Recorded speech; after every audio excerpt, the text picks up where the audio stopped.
కీర్తనలు 132 పలికెను.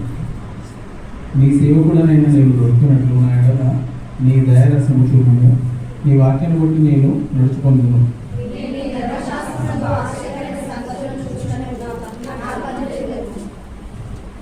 నేను భూమి మీద పరదేశినై ఉన్నాను, నీ ఆజ్ఞలను నాకు మరుగు చేయము.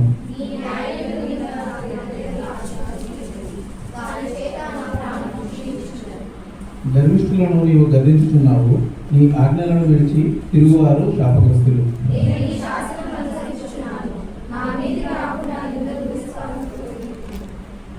అధికారులు నాకు విరోధముగా సభతీర్చు మాట్లాడుకుంటారు, నీ సేవకుడు నీ కట్టడలను ధ్యానించుచుండు. నీ శాసనములు నాకు సంతోషపడతారు.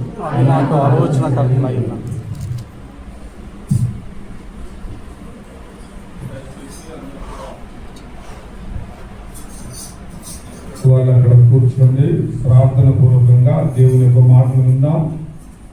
అందరూ ప్రేమ కుమార్ వచ్చి మనకు చక్కటి వివరణ అందిస్తాడు.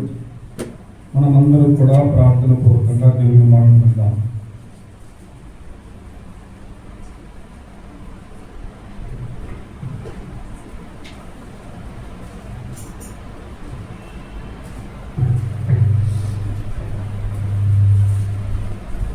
దేవనామానికి మహిమ కలుగుగాక. సంఘానికి దేవుని దాసులకు నాకు తెలియజేస్తున్నాను. ఈ యొక్క 119 కీర్తన ధ్యానం కంటే ముందుగా ఒక చిన్న ప్రార్థనతోటి ఈ యొక్క ధ్యానాన్ని మనం ఆరంభించుకుందాం.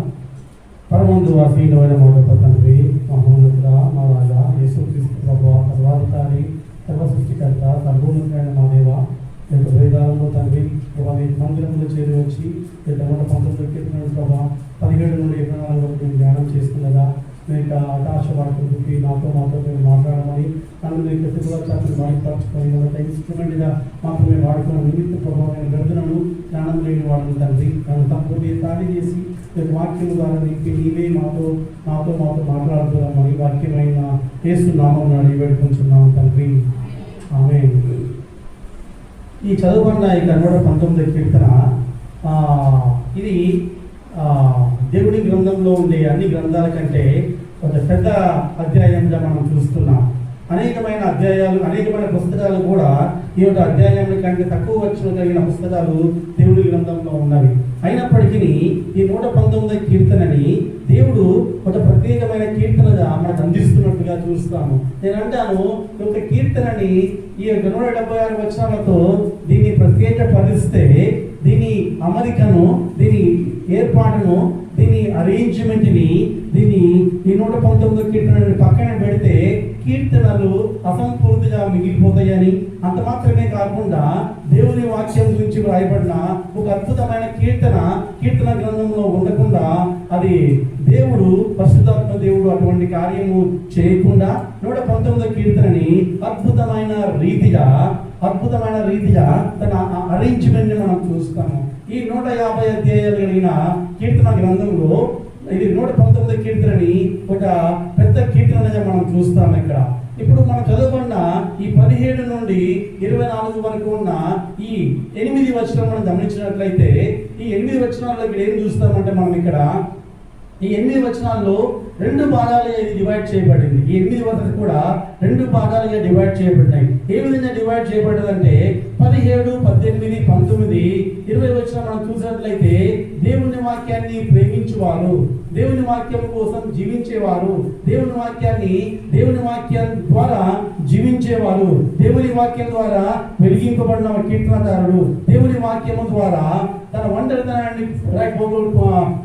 పోగొట్టుకున్న కీర్తనకారుని మనం చూస్తాం. ఇక్కడ వాక్యం పట్ల వాంఛ కలిగిన కీర్తనకారుని మనం చూస్తాము. 17, 18, 19, 20 వచనాల్లో వాక్యానికి అనుకూలమైన కీర్తనకారుని మనం చూస్తాము, లేదా వాక్యాన్ని లోబడే వారిని మనం చూస్తాము, వాక్యాన్ని ప్రేమించే వారిని మనం చూస్తాము. ఆ తర్వాత మిగిలిన వచనాల్లో 21, 22, 23 వచనాలు ఏం చూస్తామంటే ఇక్కడ వాక్యానికి వాక్యానికి విరోధంగా జీవించేవారు, వాక్యాన్ని విసర్జించేవారు, వాక్యాన్ని తిరస్కరించేవారు, వారి స్థితిగతులను మనం అక్కడ చూస్తాము. అయితే నేను అంటాను, ఈ ఉదయకాలంలో ఈ యొక్క ప్రపంచాన్ని కూడా, ఈ యొక్క మానవ జాతిని కూడా 2 కేటగిరీస్ గా మనం డివైడ్ చేయొచ్చు. ఈ పాటికి మీకు అర్థమైపోయింది ఏ 2 కేటగిరీస్. ఈ లోకంలో మనకు చాలా ఉన్నాయి. ఆ కులము, ఆ మతము, ఆ జాతి, రైట్, ఆ స్థాయి, ఈ స్థాయి అని చెప్పి మనం 100 రకాలుగా మనం మాట్లాడుకుంటాము. కానీ దేవుని గ్రంథం చెప్పేది ఏంటంటే 2 రకాలు. There are 2 divisions, 2 classification. ఒకరు దేవుని వాక్యాన్ని నమ్మేవారు, ఒకరు దేవుని వాక్యాన్ని ప్రేమించేవారు, ఒకరు దేవుని వాక్యానికి లోబడేవారు, ఒకరు దేవుని వాక్యానికి తమ జీవితంలో అన్వయించుకొని జీవించేవారు. మరొక కేటగిరీ ఏంటి?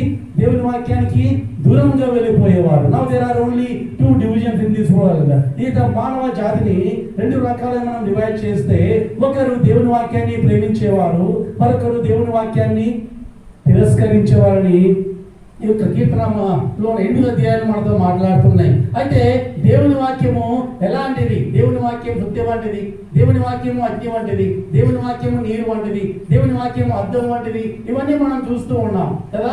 సత్యం మనల్ని సరిచేస్తుంది, దేవుని వాక్యం అద్దం లాగా మనల్ని మన తప్పులను మనం చూపిస్తుంది, నీరు లాగా మనం కడిగేస్తుంది, అగ్ని లాగా మనల్ని పవిత్రపరుస్తుంది మనం వింటూ ఉన్నాం కదా. అటువంటి అద్భుతమైన దేవుని వాక్యము ఈ 8 వచనంలో కీర్తనాకారుడికి ఏ విధంగా ఉపయోగపడుతుందో చూద్దామా? ఒక్కసారి చూద్దాం. 17వ వచనం ప్లీజ్. నీ సేవకుడనైన నేను బ్రతుకున్నట్లు నా ఎడల దయారసము చూపుము, నీ వాక్యము బట్టి నేను నడుచుకొందును అంటున్నాడు ఇక్కడ. అంటే ఇక్కడ నేను బ్రతుకున్నట్లు నాకు వాక్యాన్ని నేర్పించు అని మాట్లాడుతున్నాడు. దేవుని వాక్యము కీర్తనకారుని ఏం చేస్తున్నట్టని బ్రతికించింది. ఆనాడు కీర్తనకారుడు రాసే సమయానికి దేవుని గ్రంథం ఈ విధంగా లిఖించబడలేదు. ఈ విధంగా ఆయన చేతిలో దేవుని వాక్యం రెడీగా లేదు. మరి దేవుని వాక్యం ఎలా వచ్చింది భూలోకానికి? How the word of God has come into this world. లోకంలోకి దేవుని వాక్యం ఎలా వచ్చింది? ఒక్కసారి ఏదైనా తోటలోకి వెళ్ళిపోదామా? ఏదైనా తోటలో ఆదాము వాళ్ళిద్దరు ఉన్నప్పుడు దేవుడు ప్రతిరోజు చల్లని పడ్డ వారితో వచ్చి వారితో సహవాసము చేసి వారికి ఏమి బోధించేవాడు? తన న్యాయ విధులను బోధించేవాడు, తన వాక్యాన్ని బోధించేవాడు, తన ధర్మశాస్త్రాన్ని బోధించేవాడు, తన నీతిని బోధించేవాడు, తన కృపను బోధించేవాడు, తన ప్రేమను బోధించేవాడు, తనను తాను ఆయన బయలుపరుచుకున్నట్టుగా చూస్తున్నాం. ఈ reveal himself to both of them. వారిద్దరికి తనను తాను ఆయన ఏదైనా తోటలో బయలుపరుచుకున్నట్లుగా చూస్తాము. యోహాను సువార్త 1వ అధ్యాయము 1వ వచనంలో ఏముందండి? ఆది వాక్యం ఉండెను, ఆ వాక్యము దేవుని యొద్ద ఉండెను, ఆ వాక్యము దేవుడై ఉండెను. నేనంటాను ఈ ఉదయకాలంలో వాక్యమే నేరుగా వారితో మాట్లాడింది ఏదేని తోటలో కదా. దేవుని వాక్యము పరలోకాన్ని భూలోకాన్ని దిగి వచ్చి ఏదేని తోటలో వారితో మాట్లాడింది. మాట్లాడినప్పుడు వారికి సరైన జీవితాన్ని ఇచ్చింది. ఆ తర్వాత అపవాది ద్వారా మోసగింపబడ్డాడు ఆదాము. ఈ లోకంలోకి పాపం వచ్చింది, అవన్నీ జరిగిపోయాయి. ఆ తర్వాత దేవుని వాక్యం ఎలా వచ్చింది చెప్పండి? భూలోకానికి ఎలా వచ్చింది? ఆయన భూలోకానికి రావడం ఆగిపోయాడు కదా. చల్లని పూట ఇక లేదు కదా. ఇప్పుడు ఏదైనా తోటలో వాక్య ప్రత్యక్షత లేదు కదా. వారికి తనను తాను కనపరుచుకుంటే ఆగిపోయింది. ఇక్కడ ఆయన క్లియర్ ప్రెజెన్స్ హస్ స్టాప్డ్. ఆయన నేరుగా వచ్చి వారితో మాట్లాడటము, వాక్య ప్రత్యక్షతను అనుగ్రహించడము ఇక ఆగిపోయింది. ఆయన అప్పుడు ప్రధాన యాజకులను ఎన్నుకున్నాడు, ప్రవక్తలను ఎన్నుకున్నాడు, న్యాయాధిపతులను ఎన్నుకున్నాడు, అపోస్తలులను ఎన్నుకున్నాడు, శిష్యులను ఎన్నుకున్నాడు. కొత్త నిబంధన వరకు మనం వచ్చినట్లయితే ఈ విధంగా ఆయన అనేక మంది ఎన్నుకొని తన వాక్కును వారి ద్వారా తన ప్రజలకు పంపించినట్లుగా మనం చూస్తాము. మోషే ద్వారా దేవుడు ఇశ్రాయేలుతో మాట్లాడలేదా? అహరోను ద్వారా దేవుడు ఇశ్రాయేలుతో మాట్లాడలేదా? అలాగే అనేక మంది ప్రవక్తల ద్వారా దేవుడు ఇశ్రాయేలుతో మాట్లాడలేదా? న్యాయాధిపతుల ద్వారా మాట్లాడలేదా? ఆ తర్వాత ఆయన భూలోకానికి దిగి వచ్చి తనను తాను ప్రత్యక్షపరచుకొని ఆయన సమాధి చేయబడి ఆయన తిరిగి లేచి ఆయన పరలోకానికి వెళ్ళి ఆయన తిరిగి రానై ఉన్న దేవుడు కదా. ఆయన ఈ రోజు మన చేతులు ఏముంది చెప్పండి? నేను ఈ మాట ఎందుకు చెప్తున్నాను అంటే, కీర్తనాకారుడు ఇటువంటి దేవుని గ్రంథం లేని దినాల్లో ఈ వాక్యం నన్ను బ్రతికించిందని చెప్పాడు అంటే ఎంత అద్భుతమైన అనుభవం అది. నేను అంటాను 66 గ్రంథాల యొక్క వాక్యాన్ని చేత పట్టుకొని ఈ మాట మనం అనలేకపోతున్నాము. మనం చెప్పగలమా దేవా నీ వాక్యం నన్ను బ్రతికించింది అని? వాక్యము లేని దినాల్లో, ధర్మశాస్త్రము తన చేతిలో లేని దినాల్లో కీర్తనాకారుడు ఏమన్నాడు? నీ వాక్యము నన్ను బ్రతికించింది. ఈ హృదయకాలంలో దేవుడు మనల్ని ప్రోత్సహించేది ఏంటంటే, తన వాక్యం ద్వారా మనల్ని ఆదరించేది ఏంటంటే, మనల్ని బ్రతికించే దేవుని వాక్యము మన చేతుల్లో ఉంది, మన గృహంలో ఉంది. అయితే నేను అంటాను, అది కొంత దూరము మరీ ఎక్కువగా ప్రయాణం చేయాలి. మన చేతిలోకి వచ్చిన వాక్యము కొన్ని వందల రూపాయలు ఖర్చు పెట్టి 66 గ్రంథాలు గారి వాక్యాన్ని మనం కొన్నాం కదా, రైట్? ఇప్పుడు ఏం చేయాలి? మనము కొంత సమయాన్ని వెచ్చించి దాన్ని హృదయంలోకి తీసుకోవాలి. దాన్ని ఏం చేయాలి? హృదయంలోకి తీసుకోవాలి, రైట్? నేను అంటాను, ఈ హృదయకాలంలో దేవుని వాక్యాన్ని ఈ విధంగా నేను అంటే ఒక ఉపమాన రీతిగా చెప్తున్నాను. నా చేతి వద్ద మొబైల్ ఉంది. ఏముంది? మొబైల్ ఉంది. మొబైల్లో ఎన్ని సిమ్స్ ఉన్నాయి? డ్యూయల్ సిమ్మా, సింగిల్ సిమ్మా? సహజంగా ఈ nowadays we are all using double సిమ్మే కదా. కొంతమందికి సింగిల్ సిమ్ ఉంటుంది మోస్ట్లీ. అయితే నేను అంటాను, దేవుడు నమ్ముకున్న బిడ్డలంగా మనల్ని మనము ఒక మొబైల్ ఫోన్గా తీసుకుంటే, మన హృదయము ఆ సిమ్ స్లాట్ లాగా తీసుకుంటే, how many SIM slots that we should have? ఒకటే. ఆ సిమ్ స్లాట్లో ఏముండాలి? చిప్ ఏంటి ఇప్పుడు మనకి? ఆ సిమ్ ఏంటి మనకి ఇప్పుడు? అవునా? మన హృదయంలో ఆ మొబైల్లో మీరు ఎయిర్టెల్ సిమ్ వేస్తే ఎయిర్టెల్ సిగ్నల్ వస్తుంది, ఐడియా సిమ్ వేస్తే ఐడియా సిగ్నల్ వస్తుంది, జియో సిమ్ వేస్తే జియో సిగ్నల్ వస్తుంది. మన హృదయంలో దేవుని వాక్యం ఉందంటే what signal that we will get? మనకి ఏం సిగ్నల్ వస్తుంది? దేవుని సిగ్నల్ మనకు వస్తుంది. ఈరోజు మనము దేవుని వాక్యము మన హృదయంలో లేకపోవడం ద్వారా ఆ సిగ్నల్ డిస్కనెక్ట్ అయిపోయింది. నెట్వర్క్ అనేది డిస్కనెక్ట్ అయిపోయింది. ఆ నెట్వర్క్ లేకపోవడం గల కారణం ఏంటంటే, మన హృదయంలో దేవుని వాక్యము లేదు, మన జీవితంలో దేవుని వాక్యం లేదు. అందుకే there is no life in our life. We are not living spiritually. మనం ఆలోచిస్తే మనం అనేక సార్లు చచ్చిపోయిన స్థితిలో ఉన్నాము. గత వారం పాస్టర్ గారు వాక్యం చెప్తూ, నువ్వు వెచ్చగానే లేవు, చల్లగా లేవు, నువ్వు వెచ్చని స్థితిలో ఉన్నాము అంటే మనం బ్రతికి లేవు అని దాని ఉద్దేశం. అక్కడ ఆత్మీయమైన గుణం మనం తీసుకున్నట్లయితే కీర్తనాకారుడు ఏమంటున్నాడంటే, అయ్యా నీ వాక్యం నన్ను బ్రతికిస్తుంది అని కీర్తనాకారుడు మాట్లాడుతున్నాడు. నేను అంటాను, ఇటు ఉదయకాలంలో మనం కూడా ఇటువంటి అనుభవంలోకి రావాలి. మన హృదయంలో దేవుని వాక్యం అనే సిమ్ మనం పెట్టుకుంటే, అప్పుడు మనకి ఏ నెట్వర్క్ మనం కనెక్ట్ అవుతాం? దేవుడు మన తండ్రి అయిన దేవుడు, మన జీవనంలో దేవుడి నెట్వర్క్ ని మనం కనెక్ట్ అవుతాం. ఆయన వాక్యం మన హృదయంలో ఉంటుంది, అది మనల్ని బ్రతికిస్తుంది. 18వ వచనం, నేను నీ ధర్మశాస్త్రమునందు ఆశ్చర్యమైన సంగతులను చూచినట్లు నా కన్నులు తెరువుము. దేవుని వాక్యం రెండోది నేను అంటాను, వెలిగిస్తుంది. ఏమిస్తుంది దేవుని వాక్యము? వారు ఆయన తట్టు చూడగా వారికి వెలుగు కలిగిన దేవుని వాక్యం చెప్తుంది ఇక్కడ. కాబట్టి జ్ఞాపకం పెట్టుకుందాం మనము. దేవుని వాక్యం ఏమిస్తుందంట? వెలిగిస్తుంది. చూద్దాం ఒకసారి కీర్తన 34వ అధ్యాయం 5వ వచనంలో అక్కడ స్పష్టంగా కీర్తనకారుడు అంటాడు, ఆయన వారి తట్టు చూడగా వారికి వెలుగు కలిగేను. కీర్తన 34:5. వారు ఆయన తట్టు చూడగా ఏం కలిగింది? వారు ఎవరి తట్టు చూడగా? దేవుడు ఏమైనాడు ఇక్కడ? వాక్యమై ఉన్నాడు. వాక్యము తట్టు చూడగా మనకేమవుతుందంట? మొదటిగా మనం చూసాము, వాక్యము తట్టు, మన వాక్యం మన హృదయంలో ఉంటే మనం ఏం చేస్తుంది? బ్రతికిస్తుంది. రెండవదిగా వాక్యము తట్టు, ఆయన తట్టు మనం చూడగా మనకు వెలుగునిస్తుంది. చూద్దాం ఒక్కసారి లూకా సువార్త 24:35లో. లూకా 24:35. లూకా 24:35 వచనం.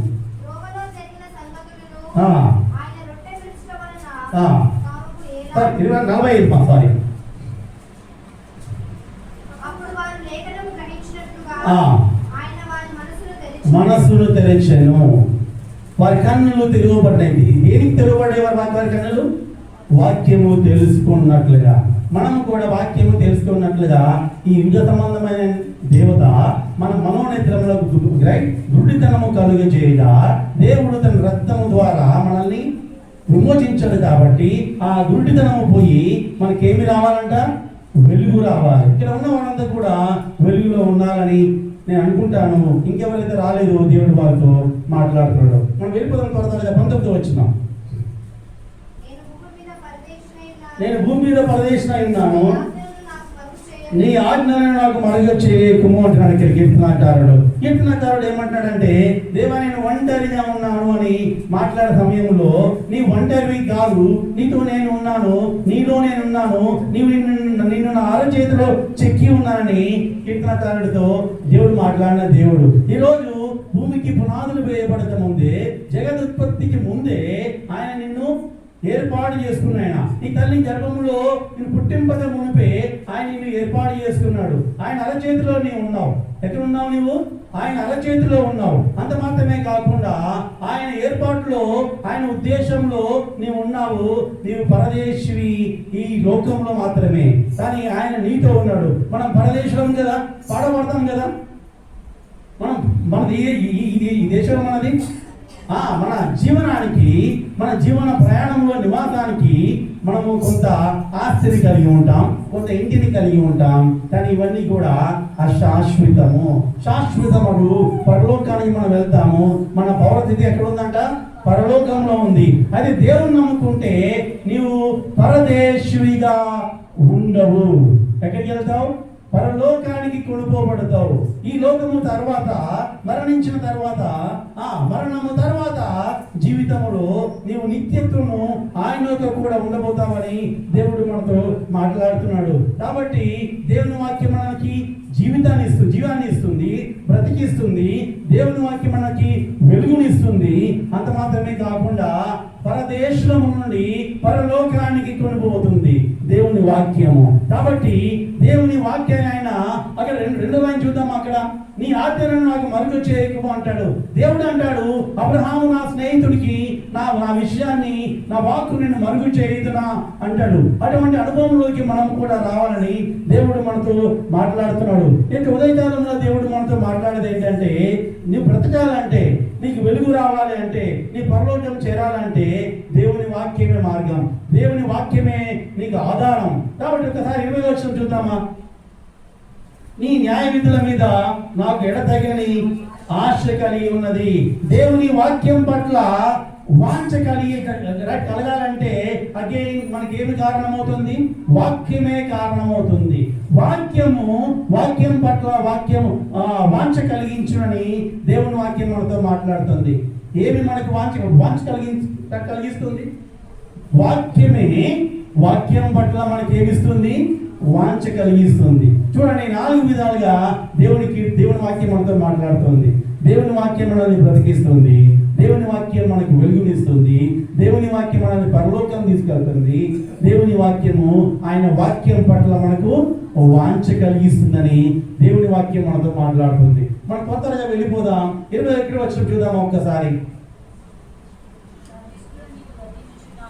గర్విష్ఠులు నీవు గద్దించుచున్నావు, నీ ఆజ్ఞలను విడిచి తిరుగువారు, ఆ వాక్యానికి దూరంగా వెళ్ళేవారు ఎవరంట? మొట్టమొదటి పాయింట్, వారికి ఏమొస్తుందంట? Curse is on them. వారి మీద ఏముందంట? శాపం ఉంది అంట. ఏముంది? శాపం ఉంది. వాక్యానికి దూరంగా వెళ్ళే వాళ్ళు, వాక్యాన్ని తిరస్కరించే వాళ్ళు, వాక్యాన్ని విసర్జించే వారికి ఏమొస్తుందంట? శాపం వస్తుందంట. కాబట్టి మనం ప్రతినిత్యము దేవుని వాక్యాన్ని ప్రేమించే వాళ్ళంగా, దేవుని వాక్యాన్ని చదివే వాళ్ళంగా, దేవుని వాక్యాన్ని హృదయంలో ఉంచుకునే వాళ్ళంగా, దేవుని వాక్యాన్ని అనుసరించే వాళ్ళంగా ఉండాలి. అప్పుడు ఈ శాపము మన మీద ఉండకుంటుంది కాక. 22వ వచనం వెళ్ళిపోదామా.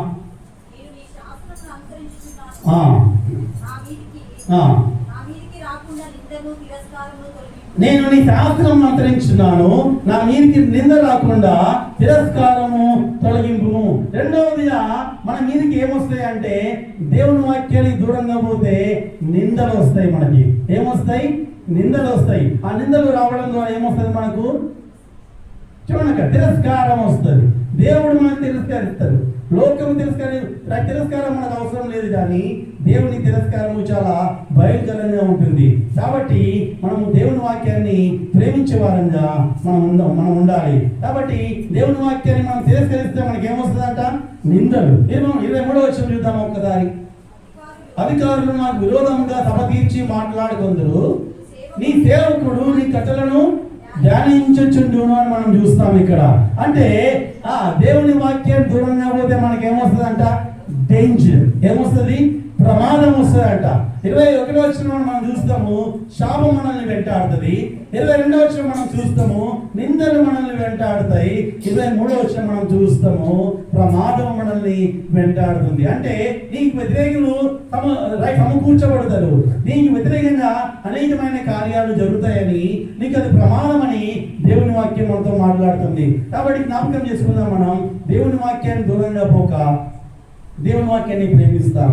ఎవరైతే దూరంగా పోతారో వారికి శాపం సమీపంగా ఉంటుంది, నింద సమీపంగా ఉంటుంది, ప్రమాదము సమీపంగా ఉంటుందని దేవుని వాక్యం చదివిస్తుంది.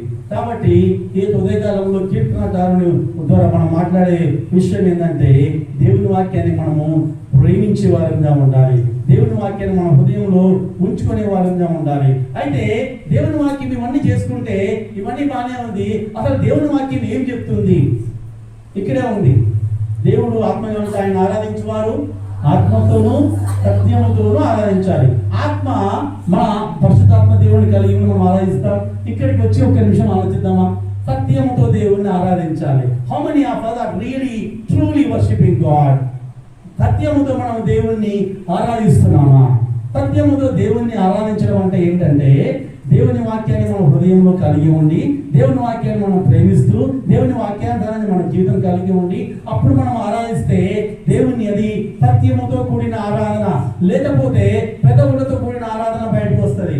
మనకు మంచి వాక్చాతుర్యం ఉందనుకోండి, మనకు మంచి పదజాలం తెలుసు అనుకోండి, మనకు భాష పరిజ్ఞానం బాగా ఉందనుకోండి, అప్పుడు దేవుని ఆరాధన సత్యముతో రాదు, భాషా పరిజ్ఞానంతో వస్తుంది, పెదవులతో వస్తుంది, నీ వొకాబులరీతో వస్తుంది. కానీ సత్యంతో దేవుని వాక్యంతో మనం దేవుణ్ణి ఆరాధించాలి. సత్యము అంటే ఏంటి చెప్పండి? వాక్యమే కదా. ఆదియందు వాక్యం ఉండను, రైట్? సత్యము అంటే యేసుక్రీస్తు వారి సత్యము, ఆయనే వాక్యము. కాబట్టి ఈ సత్యాన్ని వాక్యముతో దేవుణ్ణి ఆరాధింపవలను అనుకుంటే అర్థమవుతుంది. ఇప్పుడు వాక్యముతో దేవుణ్ణి ఆరాధించాలి. దేవుని వాక్యం మనకి ఏం చెప్తుంది? దేవుని వాక్యం ఏం చెప్తుంది? మొట్టమొదటిగా మీరు యేసు ప్రభువుని నోటితో ఒప్పుకోమని చెప్పింది. మనం అందరం ఒప్పుకున్నాం, ఆయన మందిరంలో ఉన్నాం. మొదటి మాట మనం లోపడ్డాం. రెండో మాట, మూడో మాట దేవుని వాక్యం మనకి ఏమని చెప్తుంది? మనలో ఇంకా అసూయలు పోలేదు, మనలో ఆ గర్వం పోలేదు, మనలో ఆ కోపం పోలేదు, మనలో ఆ మితిమీరిన మాటలు పోలేదు, మనలో అదే పాపము చూపు ఉంది, పాపము ఆలోచన ఉంది. మన దేహంతో పాపం చేస్తాం, తలంపుల్లో పాపం చేస్తాం, క్రియల్లో పాపం చేస్తాం, మాటలతో పాపం చేస్తాం, మన చూపు ద్వారా పాపం చేస్తాం. రైట్? గర్వము, హృదయపు ఆలోచనలు మనం కలిగి ఉంటాము. ఆ వెంటనే వచ్చి ఆయన మందిరంలోకి వచ్చి మోకరించి ఆరాధన చేస్తే ఈ ఆరాధన దేవుడిని చేరుతుందా అనేది నా ప్రశ్న. అయిపోతే కాలంలో మన ఆరాధన దేవుడిని చేరుతుందా?